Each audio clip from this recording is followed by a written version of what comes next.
Hello everyone, very very good afternoon. कैसे हो? Hope करता हूँ आप सब लोग अच्छे ही होंगे। सो फ्रेंड्स, एसएसटी की स्पेशल क्लास में आप सभी लोगों का बहुत बहुत स्वागत है। आज की इस वीडियो में एसएसटी के टॉप 60 क्वेश्चंस को हम लोग डिस्कस करने वाले हैं। इस वीडियो में मैंने जितने भी क्वेश्चंस लिए हैं सारे के सारे सिलेक्टेड क्वेश्चंस लिए हैं, प्रीवियस क्वेश्चंस लिए हैं जो हर वर्ष सीटेट एग्जाम में रिपीट होते हैं। तो पूरी क्लास ध्यान से देखना। 60 में से जितने भी क्वेश्चंस आपके करेक्ट हो, कमेंट बॉक्स में अपना रियल स्कोर जरूर बताना। पहला प्रश्न आपकी स्क्रीन पे आ गया है। गुप्त काल के प्रथम कुलिक शब्द का अर्थ है क्या? मुख्य न्यायिक अधिकारी या मुख्य बैंकर या मुख्य व्यापारी या मुख्य शिल्पकार? बताएंगे सब लोग। गुप्त काल के प्रथम कुलिक शब्द का अर्थ है क्या?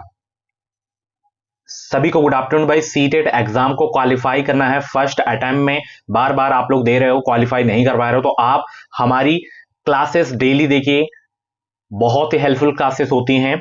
सब्सक्राइब करके अभी के अभी चैनल को, बेल आइकन को प्रेस कर लीजिए ताकि जो भी क्लासेस आए, जो भी अपडेट आए, उनका नोटिफिकेशन आपको टाइम टाइम से मिलता रहे। तो देखिए, गुप्त काल के प्रथम कुलिक शब्द का जो अर्थ है होता है वो था आपका मुख्य शिल्पकार। तो यहां पे ऑप्शन आपका चौथा वाला बिल्कुल करेक्ट हो जाएगा। ठीक है ना। चलिए, अगला प्रश्न आपकी स्क्रीन पे है। वो भोर्ज, जिसे बर्च भी बोला जाता है, छाल कहां पाई गई जिस पर ऋग्वेद की वैदिक प्रार्थनाएं लिखी गई हैं? कश्मीर में पाई गई थी या महाराष्ट्र में या बंगाल में या बिहार में? बताइए सब लोग। बहुत अच्छे भाई, दूसरा का जवाब दीजिए सब लोग। वो भोर्ज छाल कहां पाई गई जिस पर ऋग्वेद की वैदिक प्रार्थनाएं लिखी गई हैं? तो वो पाई गई थी, कहां पाई गई थी बताइए सब लोग। ये पाई गई थी कश्मीर में। ऑप्शन यहाँ पे आपका पहला वाला बिल्कुल करेक्ट हो जाएगा। इसमें जो है 1000 से अधिक श्लोक वर्णित थी। ठीक है। चलिए, अगला प्रश्न आपकी स्क्रीन पे आ गया है। निम्नलिखित में से कौन सी तमिल कृति हमें आम पुरुषों और महिलाओं के जीवन के बारे में सूचित करती है? बताइए सब लोग। सभी को गुड आफ्टरनून भाई, सभी को गुड आफ्टरनून। निम्नलिखित में से कौन सी तमिल कृति हमें आम पुरुषों और महिलाओं के जीवन के बारे में सूचित करती है? सिलाप्पा दिकरम या वलयापति या मणि मिकलाई या पेरिया पूर्णम? तो यहां पे ऑप्शन आपका जो है चौथा वाला बिल्कुल करेक्ट हो जाएगा, पेरिया पूर्णम। ठीक है ना। चलिए, बहुत अच्छे। अगला प्रश्न आपकी स्क्रीन पे है। निम्नलिखित में से कौन मेल नहीं खा रहा है? इसमें बताना है आपको कौन मेल नहीं खा रहा है। खजुराहो चंदेल, ऐहोल चालुक्य, कांचीपुरम पल्लव, महाबलीपुरम चोल वंश? बताइए सब लोग।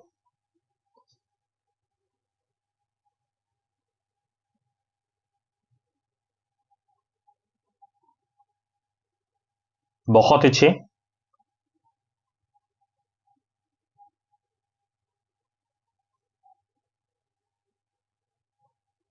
वीडियो को लाइक भी कर दो सब लोग, जितने लोग वीडियो को देख रहे हो। तो यहाँ पे ऑप्शन आपका जो है चौथा वाला बिल्कुल करेक्ट हो जाएगा। इसमें आपका यही मेल नहीं खा रहा है। ठीक है ना। चलिए, अगला प्रश्न आपकी स्क्रीन पे है, यहाँ पे देख सकते हो। निम्नलिखित कथनों पर विचार करना है। यहाँ पे 3 कथन है, आपको विचार करना है। फटाफट विचार करिए। पहला कथन है तवारीख को सुशिक्षित व्यक्तियों द्वारा उर्दू में लिखा गया था। दूसरा कथन है तवारीख के लेखक नगरों में रहते थे। तीसरा है वे प्रायः अपने इतिहास सुल्तानों के लिए उनसे जो है ढेर सारे पुरस्कार पाने की आशा में लिखा करते थे। इसमें कौन कौन सा सही है बताइए सब लोग। बहुत अच्छे भाई। और भी क्लासेस अगर आप लोगों को देखनी है तो आप प्ले लिस्ट में जाकर देख सकते हो। प्ले लिस्ट में आपको सारी की सारी क्लासेस मिल जाएंगी।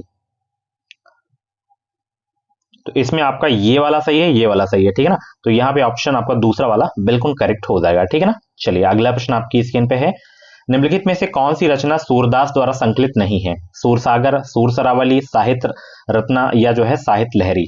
बताइए कौन सी रचना है जो सूरदास द्वारा संकलित नहीं इसमें?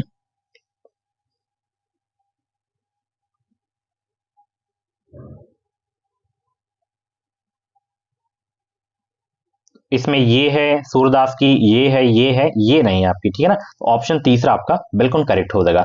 नेक्स्ट क्वेश्चन आपकी स्क्रीन पे है। निम्नलिखित कथन तथा कारण पर विचार करें तथा सही विकल्प आपको चुनना है। चलिए, पहला कथन यहाँ पे दिया गया है और कारण भी यहाँ पे दिया गया है। तो बताइए आप लोग, सभी लोग। बहुत अच्छे। कथन ए क्या कह रहा है कि 18वीं शताब्दी के दौरान मुगल साम्राज्य धीरे धीरे कई स्वतंत्र क्षेत्रीय राज्यों में बिखर गया। कारण आर है मुगल सम्राटों की सत्ता के पतन के साथ कई प्रांतों के सूबेदारों और बड़े जमींदारों ने भारतीय उपमहाद्वीप के विभिन्न हिस्सों में अपनी जो है शक्ति और प्रबल कर ली। तो इसमें कौन सा सही है, कौन नहीं सही है, आपको बताना है। तो इसमें कथन भी सही है, कारण भी सही है, और आर सही व्याख्या कर रहा है एक ही, ठीक है ना। तो पहला ही ऑप्शन यहाँ पे आपका करेक्ट हो जाएगा, ठीक है ना। चलिए बहुत अच्छे। अगला प्रश्न आपकी स्क्रीन पे है, किस क्षेत्र में जो है भूस्वामियों को वेल्लार कहा जाता था? महाराष्ट्र क्षेत्र में, या जो है तमिल क्षेत्र में, या पंजाब क्षेत्र में, या बंगाल क्षेत्र में? बताइए किस क्षेत्र में भूस्वामियों को वेल्लार कहा जाता था? बहुत अच्छे भाई, वेरी इंपॉर्टेंट क्वेश्चन आपके एग्जाम के लिए। इन प्रश्नों को आपको अच्छे से तैयार कर लेना है, ये बिल्कुल ओरिजिनल क्वेश्चन पेपर है आपके। तो तमिल क्षेत्र में जो है भूस्वामियों को वेल्लार कहा जाता था। किस क्षेत्र में? तमिल क्षेत्र में। ऑप्शन दूसरा आपका बिल्कुल करेक्ट हो जाएगा।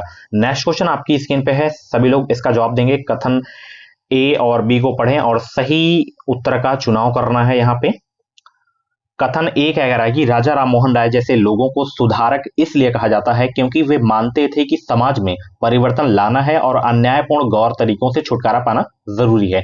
बी कथन क्या कह रहा है कि सुधारकों का विचार था कि इस तरह के परिवर्तन लाने के लिए लोगों को इस बात के लिए प्रेरित किया जाना चाहिए कि वे पुराने व्यवहार को छोड़कर जीवन का नया ढंग अपनाने के लिए तैयार हों। बताइए इसमें कौन सा सही है, कौन सा नहीं सही है? बहुत अच्छे भाई। तो इसमें भी आपका जो है दोनों सही है, ठीक है ना।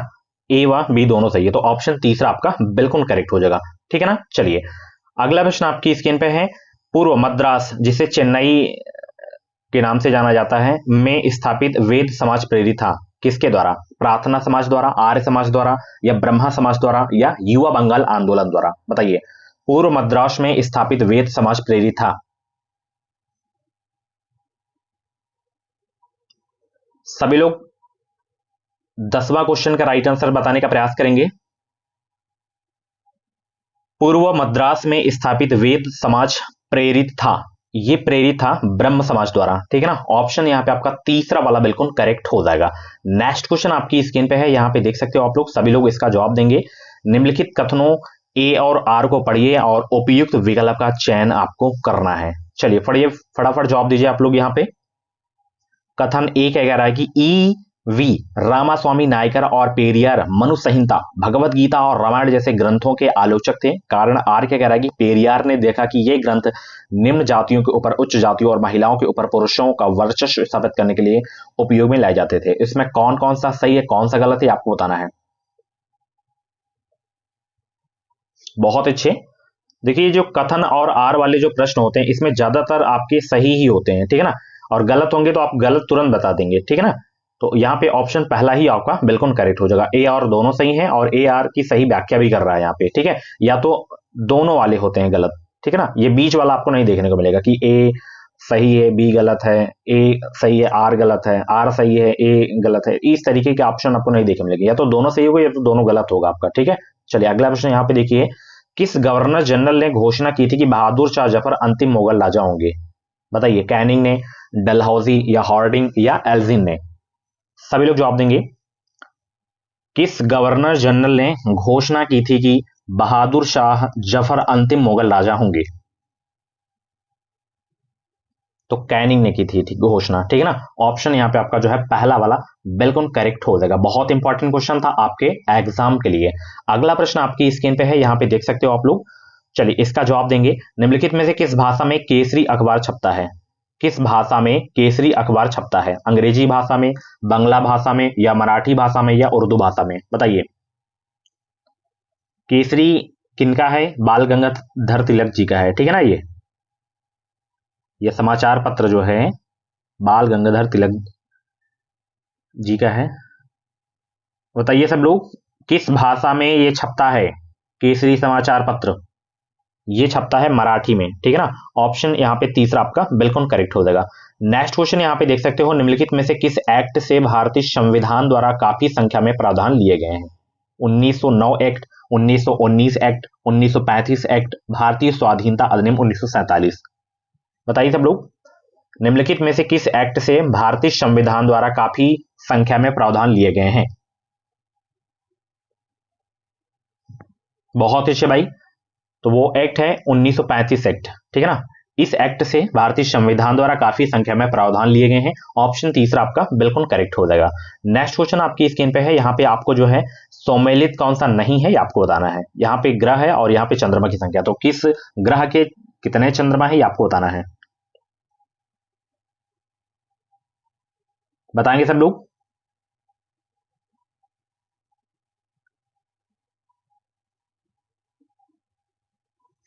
बहुत अच्छे भाई, सभी लोग इसका जवाब देने का प्रयास करेंगे। और भी क्लासेस आपको प्लेलिस्ट में मिल जाएंगे, तो जितने भी लोग क्लास देख रहे हैं एक बार आप प्लेलिस्ट जरूर से जरूर चेक कर लेना, बहुत सारी क्लासेस वहां पे भी हो गई हैं, आप जाके देख लेना एक बार, ठीक है ना। चलिए बताएंगे सब लोग।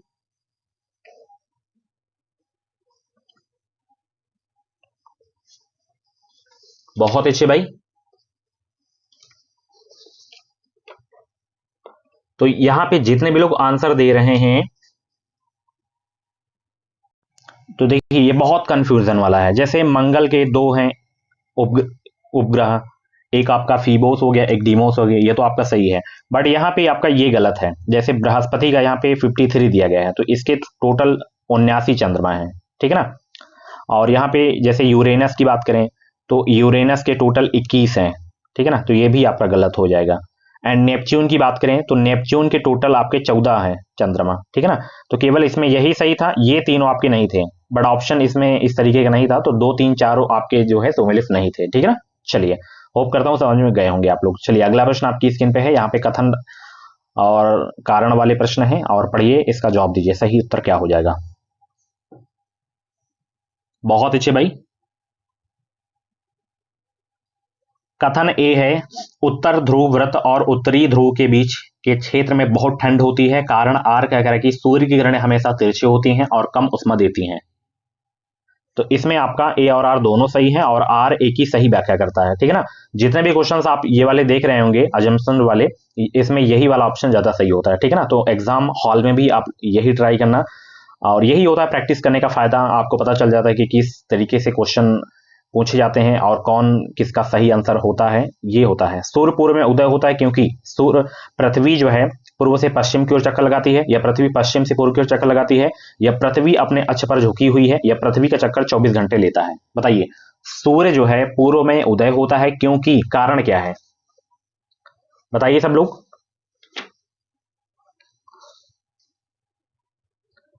क्योंकि जो है यहाँ पे सूर्य पूर्व में उदय होता है, क्योंकि पृथ्वी पश्चिम से पूर्व की ओर चक्कर लगाती है, इसलिए सूर्य पूर्व से उदय होता है। ऑप्शन दूसरा आपका बिल्कुल करेक्ट हो जाएगा, ठीक है ना। चलिए अगला प्रश्न है, भारत में केंद्रीय सरकारी कार्यालयों के खुलने का समय पूर्वाह 9 बजे, जो कि भारतीय मानक समय है, ठीक है ना। चंडीगढ़ के पास 76 डिग्री 45 समय पूर्व देशांतर पर जो है, कलकत्ता के पास 88 डिग्री 15 समय पूर्व देशांतर क्रमशः पर स्थित केंद्र सरकार के कार्यालयों के खुलने का स्थानीय समय क्या होगा, यह आपको बताना है। तो इसके खुलने का समय होगा ये वाला, ठीक है ना, 8:37 पूर्वाह और 9:23 पूर्वाह क्रमशः, ठीक है ना। चलिए अगला प्रश्न आपकी स्क्रीन पे है, बहुत ही अच्छा प्रश्न है, इंपॉर्टेंट क्वेश्चन आपके एग्जाम के लिए। दक्कन पठार अपने पश्चिमी भाग पर कौन सी भौतिक विशेषता से जुड़ा हुआ है, सतपुड़ा श्रेणी, विंध्य श्रेणी, या सह्याद्री श्रेणी, या नीलगिरी। बताइए दक्कन पठार अपने पश्चिमी भाग पर कौन सी भौतिक विशेषता से जुड़ा हुआ है।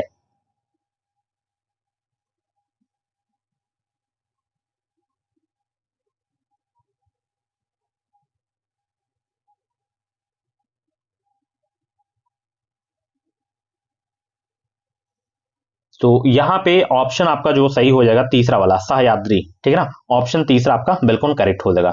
नेक्स्ट क्वेश्चन यहाँ पे आपको मिलान करना है, यहाँ पे इसका जवाब दीजिए सब लोग, मिलान करिए फटाफट मिलान करिए, और इसका उचित उत्तर बताइए आप लोग क्या हो जाएगा। बहुत अच्छे, और जितने भी लोग वीडियो को लाइक नहीं करो लाइक कर दो सब लोग, और चैनल पे जितने भी लोग नए हैं सब्सक्राइब भी कर लेंगे, इस चैनल से आपको निश्चित ही मदद मिलेगी। तो संगमरमर यहाँ पे रूपांतरित चट्टाने हो जाएंगी, ठीक है ना, जो कि ऑप्शन में नहीं दिखाई दे रहा है। बलुआ पत्थर आपका औषधि चट्टान हो जाएगा, ठीक है ना, और कोयला आपका हो जाएगा जीवाश्म ईंधन हो जाएगा, ठीक है ना, जीवाश्म ईंधन हो जाएगा। ग्रेनाइट आपका हो जाएगा आग्नेय चट्टाने, ठीक है ना, आग्नेय चट्टाने। बाकी बलुआ पत्थर मैंने क्या बताया, औषधि, और ये आपका यहाँ पे आ जाएगा कायांतरित चट्टाने में, सैल यहाँ पे लिखा है वही होता है, ठीक है ना। तो यहाँ पे ऑप्शन जो आपका सही होगा पहला वाला ही आपका सही हो जाएगा, ठीक है ना। चलिए इसकी स्क्रीनशॉट ले लीजिए और दोबारा भी वीडियो देख लेना, ताकि आपका रिवीजन हो जाए अच्छे से। यही क्वेश्चन आपको एग्जाम में देखने को मिलेंगे इस बार भी, चलिए, निम्नलिखित युग्मों पर विचार कीजिए आप लोग। यहाँ पे एक तरफ स्थल रूप है, एक तरफ घटक है। बताइए, मिलान करिए सब लोग।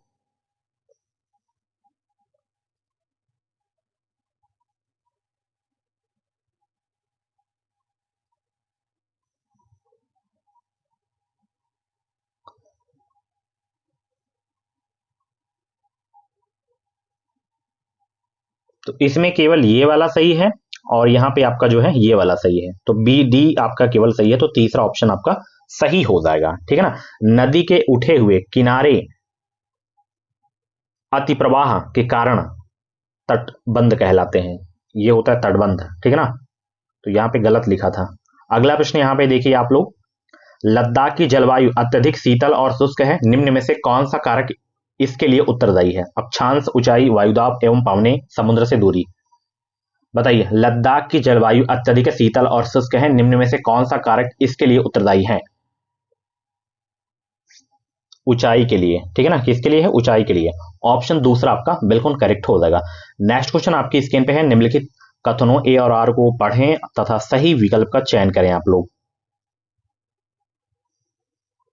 कथन ए है, कम तापमान वाले क्षेत्रों में वायु ठंडी होती है। कारण आर है, ठंडे क्षेत्रों में वायु भारी होती है।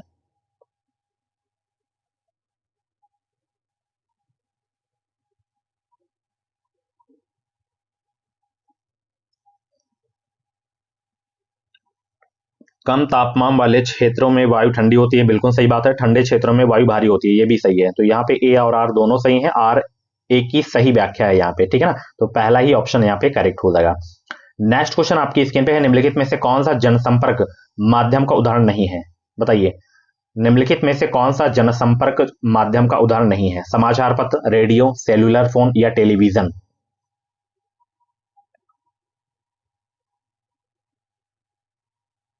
तो इसमें आपका सेल्युलर फोन आपका नहीं है। ठीक है ना। जनसंपर्क माध्यम का उदाहरण बाकी तीनों है, समाचार पत्र, रेडियो, टेलीविजन। ऑप्शन तीसरा बिल्कुल करेक्ट हो जाएगा।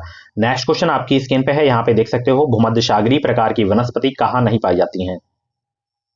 बताएंगे सब लोग। भूमध्यसागरीय प्रकार की वनस्पति कहाँ नहीं पाई जाती हैं? यूरोप, अफ्रीका एवं एशिया के भूमध्य सागर के समीप वाले प्रदेशों में, या संयुक्त राज्य अमेरिका के कैलिफोर्निया, या दक्षिण पश्चिमी अफ्रीका, या दक्षिण पूर्वी अफ्रीका।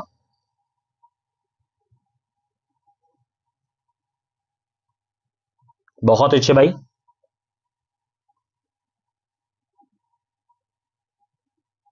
तो यहाँ पे नहीं पाई जाती हैं, दक्षिण पूर्वी अफ्रीका में नहीं पाई जाती हैं। ठीक है ना। तो ऑप्शन चौथा वाला बिल्कुल करेक्ट हो जाएगा। अगला प्रश्न आपकी स्क्रीन पे है। यहाँ पे देख सकते हो, निम्न संसाधनों पर विचार करना है आपको यहाँ पे कि उपयुक्त में से कौन से प्राकृतिक संसाधन नवीकरणीय संसाधन के उदाहरण है इसमें।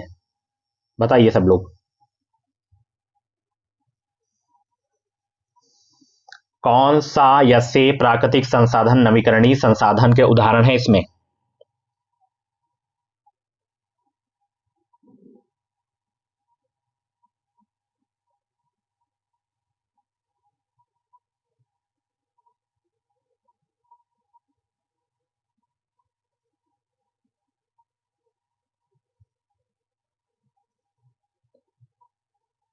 बताएंगे सब लोग। नवीकरणीय संसाधन के उदाहरण इसमें कौन से हैं?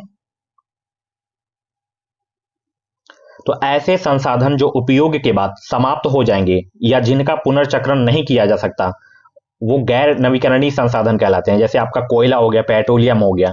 और ऐसे संसाधन जो या तो कभी समाप्त नहीं होंगे या कुछ समय में प्राकृतिक प्रक्रियाओं के माध्यम से पुनर्चक्रित किया जा सकते हैं, वो क्या कहलाते हैं? नवीकरणीय संसाधन कहलाते हैं। उदाहरण क्या हो जाएगा इसमें? जल हो जाएगा, मिट्टी हो जाएगी, जंगल हो जाएगा। ठीक है ना। तो जंगल आपका हो गया, जल हो गया, ठीक है, मिट्टी हो गया। तो इसमें बी डी ई आपका इसमें है, तो तीसरा वाला आपका ऑप्शन सही हो जाएगा। ठीक है ना। चलिए, अगला प्रश्न आपकी स्क्रीन पे है। मृदा के विरचन गठन में कौन से कारक मुख्य भूमिका निभाते हैं? मृदा के विरचन में कौन से कारक मुख्य भूमिका निभाते हैं?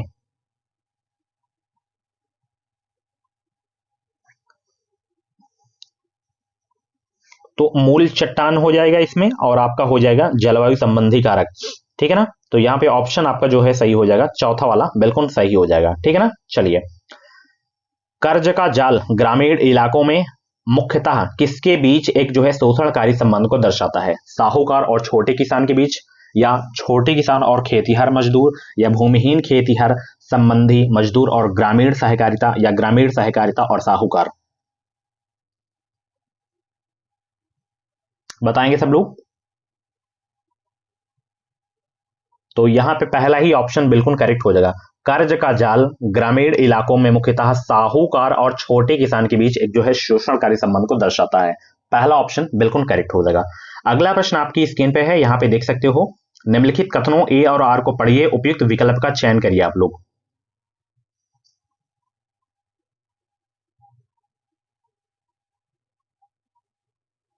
बताइए सब लोग। लोकतंत्र में स्वतंत्र संचार माध्यम महत्वपूर्ण है। संचार माध्यम जिसे मीडिया बोलते हैं आप लोग, से प्राप्त सूचना विश्वसनीय होनी चाहिए, ना कि पक्षपातपूर्ण। तो इसमें भी आपका बिल्कुल सही है भाई, दोनों, और आर ए की सही व्याख्या भी है यहाँ पे, ठीक है ना। ऑप्शन पहला ही आपका बिल्कुल करेक्ट हो जाएगा। अगला प्रश्न आपकी स्क्रीन पे है, भारत में सरकार काम करती है वार्ड स्तर पर, राज्य स्तर पर, राष्ट्रीय स्तर पर या क्षेत्रीय स्तर पर? बताइए, भारत में सरकार काम करती है किस स्तर पर?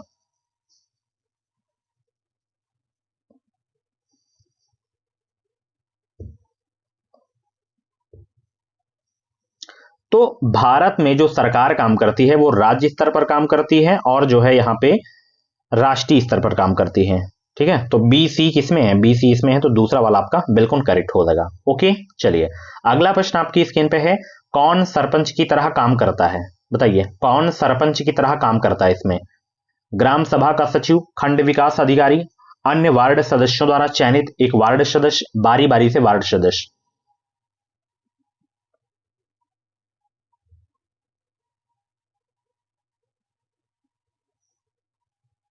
बताइए सब लोग, कौन सरपंच की तरह काम करता है?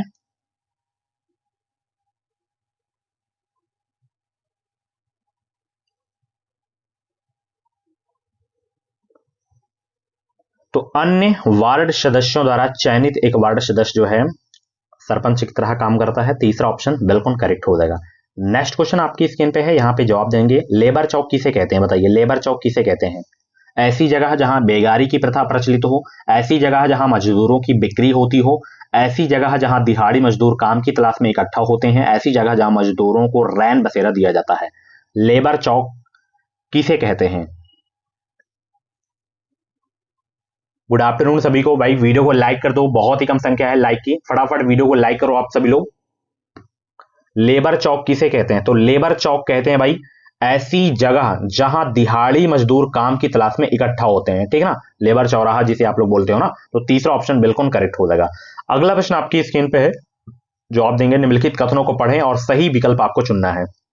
बुनकरों की सहकारी संस्था व्यापारियों के ऊपर निर्भरता कम करने का एक साधन है और व्यापारियों की आमदनी बढ़ाने का जरिया है। तो इसमें कौन कौन सा सही हो जाएगा ये आपको बताना है। फटाफट जवाब दीजिए सब लोग।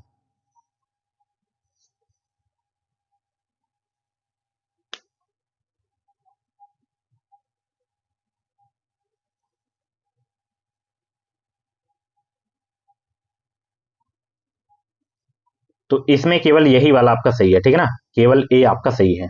चलिए अगला प्रश्न आपकी स्क्रीन पे है, यहां पे देख सकते हो। निम्नलिखित कथनों ए और आर को पढ़िए और विकल्प का चयन करिए आप लोग। उपयुक्त विकल्प का चयन करना है। अभिकथन ए है कि किसी भी देश को पूरी तरह से लोकतांत्रिक नहीं कहा जा सकता। कारण आर है, व्यक्ति और समुदाय सदैव लोकतंत्र को नए अर्थ देने का प्रयास करते हैं।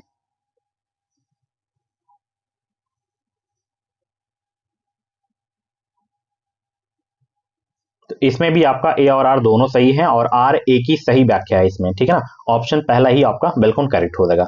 अगला प्रश्न है, जेंडर असमानता का समाधान किसके स्तर पर करने की जरूरत है? केवल परिवार के स्तर पर करने की जरूरत है, या परिवार समाज और सरकार के स्तर पर, या केवल सरकार, या परिवार और समाज? बताइए, जेंडर असमानता का समाधान किसके स्तर पर करने की जरूरत है? तो ये जो है परिवार, समाज और सरकार के स्तर पर काम करने की जरूरत है। ऑप्शन यहाँ पे आपका जो है दूसरा वाला बिल्कुल करेक्ट हो जाएगा। नेक्स्ट क्वेश्चन आपकी स्क्रीन पे है, निम्नलिखित में से कौन सा मौलिक अधिकार इसमें नहीं है? बताइए, धार्मिक स्वतंत्रता का अधिकार, संवैधानिक उपचार का अधिकार, संपत्ति का अधिकार, प्रारंभिक शिक्षा का ग्रहण करना? तो मौलिक अधिकार इसमें आपका संपत्ति का अधिकार नहीं है, ठीक है ना, बाकी तीनों है आपके। ऑप्शन यहाँ पे तीसरा आपका बिल्कुल करेक्ट हो जाएगा, ठीक है ना। चलिए अगला प्रश्न आपकी स्क्रीन पे है, यहाँ पे जवाब देने का प्रयास करेंगे सब लोग।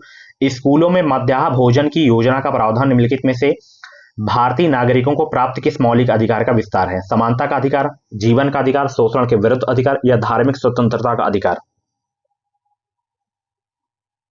बताइए सब लोग, स्कूलों में मध्याह्न भोजन की योजना का प्रावधान निम्नलिखित में से भारतीय नागरिकों को प्राप्त किस मौलिक अधिकार का विस्तार है? तो ये है जीवन का अधिकार। ओके, ऑप्शन दूसरा आपका बिल्कुल करेक्ट हो जाएगा। अगला प्रश्न आपकी स्क्रीन पे है, सभी लोग जवाब देने का प्रयास करेंगे। इंसाफ में देरी यानी इंसाफ का कत्ल या मुहावरा मुहावरा जो है भारत की न्याय व्यवस्था से जुड़ी निम्नलिखित में से किस समस्या को दर्शाता है? बताइए सब लोग, निम्नलिखित में से किस समस्या को दर्शाता है ये?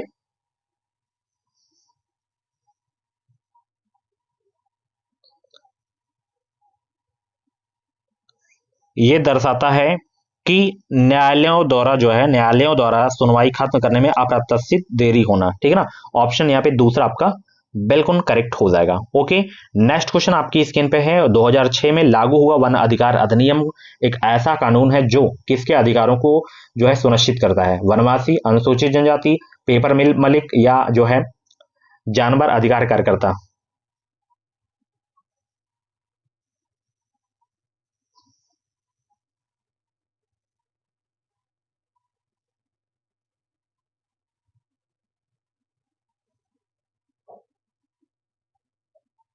2006 में लागू हुआ वन अधिकार अधिनियम एक ऐसा कानून है जो है यहाँ पे वनवासी और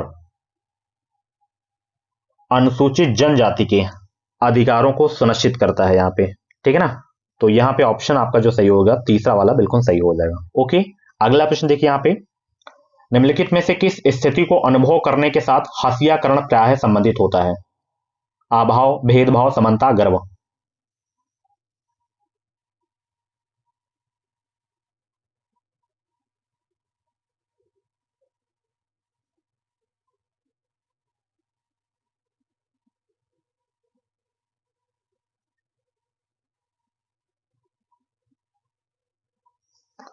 'तो यहाँ पे ये वाला आपका सही हो जाएगा इसमें, और ये वाला अभाव और भेदभाव। ठीक है ना, तो ए बी आपका सही हो जाएगा, पहला ऑप्शन आपका बिल्कुल करेक्ट हो जाएगा। नेक्स्ट क्वेश्चन आपकी स्क्रीन पे है, सामाजिक विज्ञान में एक विषय के रूप में माध्यमिक स्तर पर सम्मिलित नहीं है क्या? मनोविज्ञान, भूगोल, इतिहास, राजनीति विज्ञान? ये शामिल है आपका, ये शामिल है, ये शामिल है, ये आपका नहीं शामिल है, मनोविज्ञान नहीं शामिल है। ठीक है ना, चलिए एक कौन सा होता है बताइए? अर्थव्यवस्था होता है। ठीक है ना, चलिए शामिल। ऐतिहासिक अध्ययन किसके जो है विकास में मदद करते हैं? आध्यात्मिक पक्ष के स्तर में, ज्ञानात्मक पक्ष के स्तर में, या मनोक्रियात्मक पक्ष के स्तर में, या आर्थिक पक्ष के स्तर में? बताइए, ऐतिहासिक अध्ययन किसके विकास में मदद करते हैं?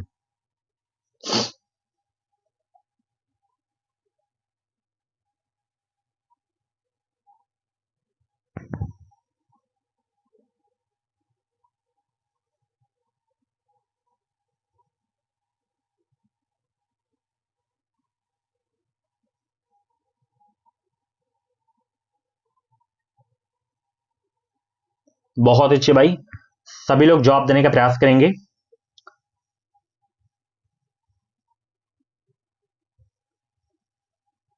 तो यहां पे ऑप्शन जो आपका करेक्ट हो जाएगा दूसरा वाला बिल्कुल करेक्ट हो जाएगा, यानी कि ऐतिहासिक अध्ययन जो है ज्ञानात्मक पक्ष के स्तर के विकास में मदद करते हैं। ठीक है ना, चलिए बहुत अच्छे भाई।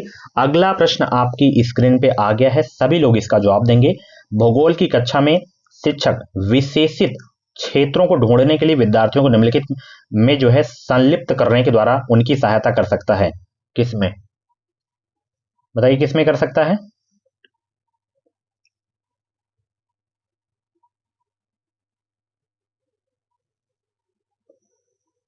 तो ये जो है कुछ विशिष्ट विशेषताओं को पहचानने और रिकॉर्ड करने में जो है सहायता कर सकता है, और जो है मानचित्र का अध्ययन करने में सहायता कर सकता है, मानचित्र पर सूचना ढूंढने में सहायता कर सकता है। ठीक है ना, तो पहला, दूसरा, चौथा, तीसरा वाला नहीं सही होगा, बाकी चौथा वाला आपका सही हो जाएगा। ठीक है ना, अगला प्रश्न आपकी स्क्रीन पे है, यहां पे देख सकते हो, निम्नलिखित समस्या समाधान के स्तरों को सही क्रम में सुव्यवस्थित कीजिए। आप लोग निम्नलिखित समस्या समाधान के स्तरों को सही क्रम में व्यवस्थित कीजिए।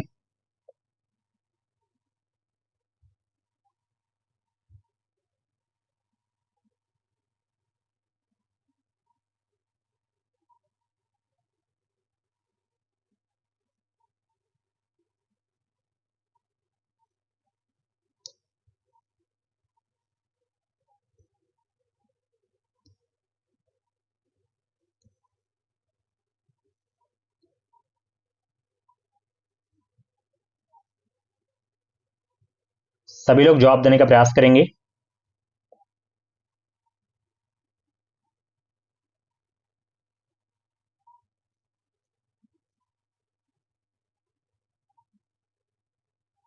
तो यहां पे भी आपका जो है पहला ही ऑप्शन आपका बिल्कुल करेक्ट हो जाएगा, ठीक है ना। चलिए, सबसे पहले समस्या का सूत्रीकरण और व्याख्या करना आ जाएगा, उसके बाद विचारों और विकल्पों को उत्पन्न करना हो जाएगा, फिर कार्य योजना बनाना और लागू करना, फिर मूल्यांकन और पुनरीक्षण, ठीक है। चलिए, अगला प्रश्न आपकी स्क्रीन पे है। मान लीजिए आप सरल से जटिल उपागम में पाठ्य चर्चा को सुव्यवस्थित करना चाहते हैं। नीचे दिए को जो है उपयुक्त अनुक्रम में लगाकर उपयुक्त विकल्प का चयन करना है आपको।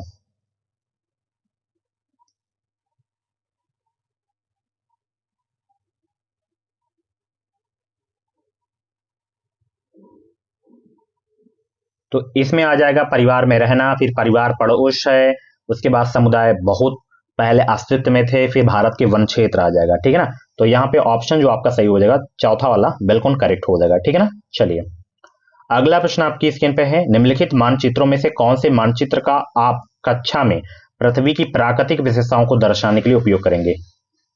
बताइए, भौतिक मानचित्र, राजनीतिक मानचित्र, तथ्यपरक मानचित्र या प्राकृतिक मानचित्र? निम्नलिखित मानचित्रों में से कौन से मानचित्र का आप कक्षा में पृथ्वी की प्राकृतिक विशेषताओं को दर्शाने के लिए उपयोग करेंगे?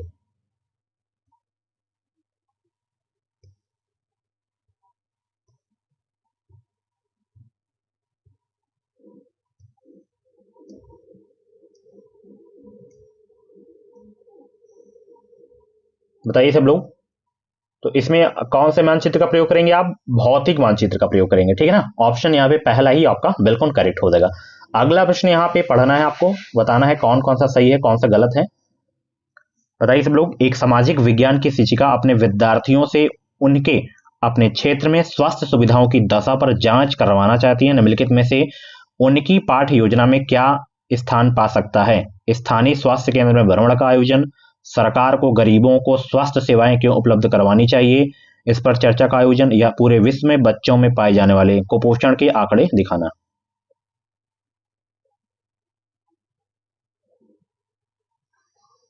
बताइए सब लोग।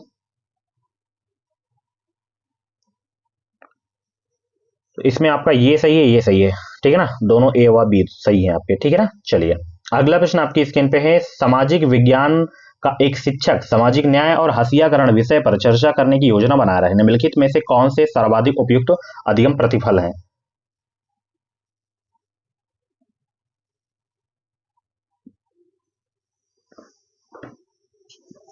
बताएंगे सब लोग।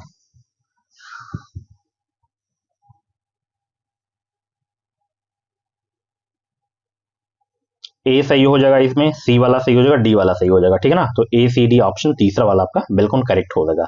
अगला प्रश्न आपकी स्क्रीन पे है। मैं एक मुस्लिम बहुल क्षेत्र में रहती हूँ। मैं और मेरा भाई पड़ोस में ही इफ्तार की एक दावत में गए थे और हमने परंपरागत कपड़े यानी क्रमशः शेरवानी और सलवार कमीज पहन रखे थे। बाद में हमने अपने कपड़े बदलकर जीन्स और टी शर्ट पहन लिए। आप उस लड़की के वृत्तांत को कैसे देखते हैं? कपड़ों को पहचान के निशान के रूप में देखा जा सकता है। हम जो कपड़े पहनते हैं उनको लेकर हम पूर्वग्राही हो सकते हैं। कपड़ों को आराम के लिए मौके के अनुसार पहनना चाहिए। बताइए इसका राइट आंसर क्या होगा?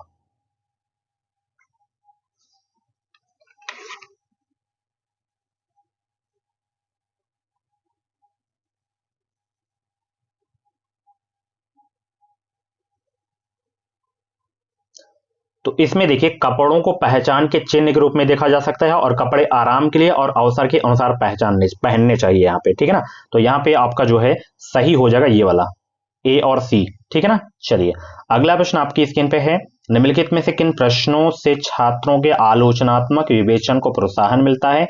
उपयुक्त विकल्प चुनिए आप लोग। कौन कौन सा सही हो जाएगा इसमें, बताइए सब लोग।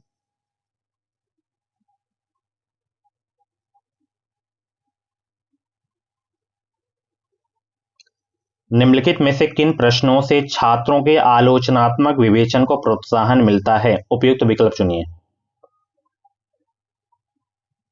हिमालय तथा गंगा नदी व्यवस्था के बनने की प्रक्रिया की व्याख्या करें। बहुदलीय व्यवस्था के गुण और अवगुण क्या क्या हैं? ये आपका सही हो जाएगा। झारखंड में इस्पात और स्टील उद्योग स्थापित करने की उचित स्थितियां कौन कौन सी हैं? ये गलत है। आर्थिक गांव और महाजनपद के समय कि गांव की व्याख्या में 3 अंतरों को बताएं। तो यहां पे आपका जो सही होगा डियर, बी और डी वाला सही हो जाएगा, ठीक है ना, ये वाला, ठीक है ना। चलिए, इसमें जो है इन प्रश्नों में दोनों में छात्रों के आलोचनात्मक विवेचन को प्रोत्साहन मिलता है, ठीक है। चलिए, अगला प्रश्न आपकी स्क्रीन पे है, यहाँ पे अभिकथन ए कारण आर को पढ़ना है, फिर आपको बताना है कौन सा सही है कौन सा गलत है।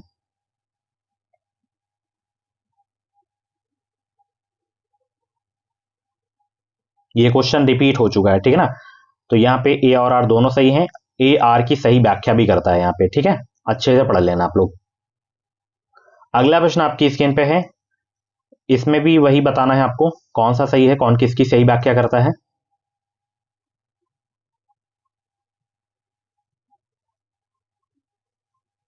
इसमें भी आपका पहला ही ऑप्शन आपका करेक्ट हो जाएगा, ठीक है ना। चलिए, अगला प्रश्न आपकी स्क्रीन पे है, यहाँ पे देख सकते हो, फिर वही कथन वाले प्रश्न आ गए हैं, फिर इसका जवाब दीजिए आप लोग। परंपरागत रूप से सामाजिक विज्ञान पाठचर्चा में जेंडर संबंधी मुद्दों के समायोजन में स्त्रियों के उदाहरणों में शामिल करते हैं। किसी भी ऐतिहासिक घटना और समकालीन मुद्दों की चर्चा में स्त्री परिप्रेक्ष्य को एकीकृत करने की आवश्यकता है।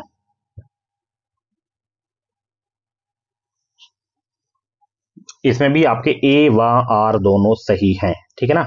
चलिए, बहुत अच्छे भाई। अगला प्रश्न आपकी स्क्रीन पे है, इनमें से कौन द्वितीयक स्रोत का उदाहरण है, बताइए। इनमें से कौन द्वितीयक स्रोत का उदाहरण है।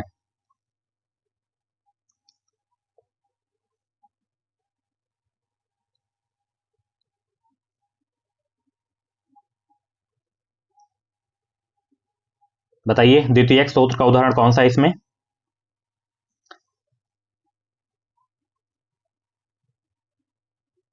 विद्वानों की पत्रिकाएं और आत्मकथाएं, ये द्वितीयक स्रोत के उदाहरण हैं। तो ए व बी आपका सही हो जाएगा, ऑप्शन दूसरा।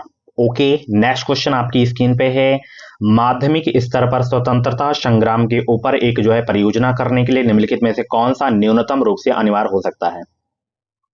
चित्र, स्वतंत्रता सेनानियों के महत्वपूर्ण उद्धरण, वो स्रोत जिनसे सूचना इकट्ठी की गई, प्रश्नावली पर आधारित आंकड़ों का संग्रह। तो ये वाला आपका सही हो जाएगा, प्रश्नावली पर आधारित आंकड़ों का संग्रह। ओके, चलिए, अगला प्रश्न आपकी स्क्रीन पे है, आरटीई एक्ट 2009 के अनुसार निम्नलिखित में से कौन सी संस्था से मूल्यांकन उपक्रमों को विकसित करने की अपेक्षा है। बताइए सब लोग, इसका राइट आंसर क्या होगा। केंद्र सरकार, राज्य सरकार, स्थानीय सरकार, कौन सा राइट आंसर होगा।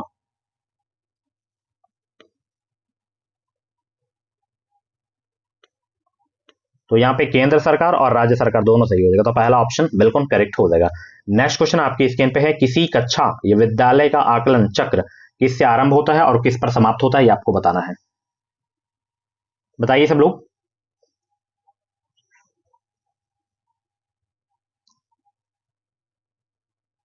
तो किसी कक्षा या विद्यालय का आकलन नियोजन आकलन से आरंभ होता है और योगात्मक आकलन पर समाप्त होता है, तो ऑप्शन दूसरा आपका बिल्कुल करेक्ट हो जाएगा।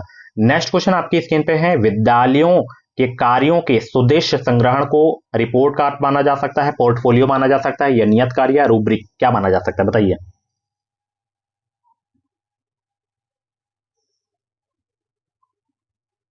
पोर्टफोलियो माना जा सकता है, ठीक है ना। चलिए, अगला प्रश्न आपकी स्क्रीन पे है, सामाजिक विज्ञान की एक शिक्षिका यह मूल्यांकित करना चाहती हैं कि विद्यार्थियों ने जनसंख्या पिरामिड के संप्रत्यय को समझ लिया है या नहीं, निम्न में से क्या सहायक हो सकता है, बताइए।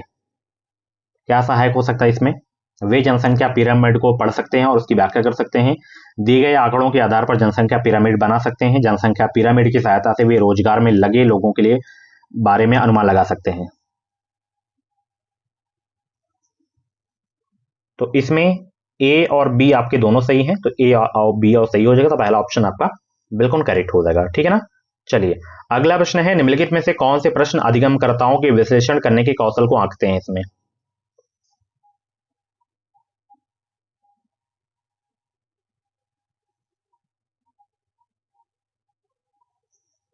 तो ये वाला और ये वाला, ठीक है ना, कि अगर हिमालय की सभी हिमनदी पिघल जाएं तो भारत में मानव जीवन पर इसका क्या प्रभाव होंगे और भारत में राष्ट्रीय एकीकरण क्यों आवश्यक है। ये प्रश्न अधिगमकर्ताओं के विश्लेषण करने के कौशल को आंकते हैं, तो केवल ए और डी, ठीक है ना। यहाँ पे चौथा ऑप्शन बिल्कुल करेक्ट हो जाएगा। सो फ्रेंड्स, ये थी आज की जो है एसएसटी की क्लास। कैसी रही क्लास, 60 में से कितने क्वेश्चन आपके करेक्ट हुए हैं, कमेंट बॉक्स में अपना रियल स्कोर जरूर बताना। Thank you so much. Video को लाइक कर देना, शेयर कर देना। अगली क्लास 6:45 पे होगी, तो जरूर देख लेना। सब्सक्राइब करके बेल आइकन को ऑल पे जरूर प्रेस कर लीजिए। क्लास कैसी लगी एक फीडबैक जरूर देना आप लोग। Thank you so much. Bye bye, take care.